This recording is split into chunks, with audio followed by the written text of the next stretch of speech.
Yon, what's up guys? Pakita ko lang sa inyo yung luto ni Mama para sa celebration dahil graduation or graduate yung aming bunsong kapatid na babae. Yun guys, pakita ko lang sa inyo itong pork adobo. Yun, napaka masarap yan, manilamnam. Tapos itong ating pork inihaw.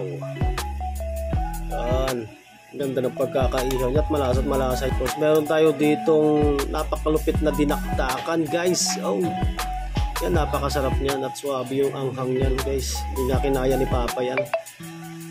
Tapos meron tayo ritong chicken, hindi ko alam kung anong tawag to, pero masarap din to guys. Ay, mga luto ni Mama, napakaswabe. Meron tayo ritong nilagang baboy. So magsasawa tayo ngayon sa baboy, no? Puro baboy itong handa natin. Tapos meron tayo ditong palabok.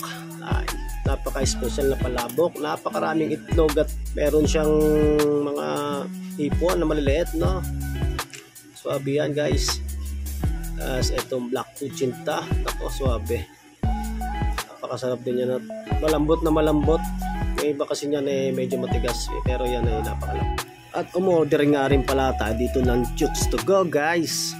Kahit walang sausawan yan guys, napakasarap ng Chooks to go na yan guys. Yan. At syempre hindi mawawala ang inihaw na bangos guys. Yan ang inihaw ni Papa.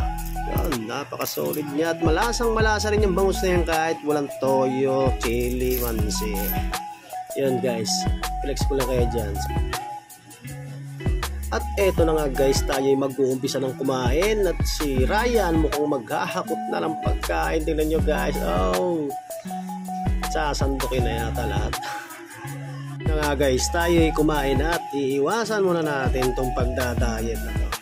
Yun, so kaway muna dyan kay Yenen, no? Yun, tuwa na naman itong mga batang to. So what's up sa inyo guys, this is the Teamworks TV. Yun, kain tayo, kain.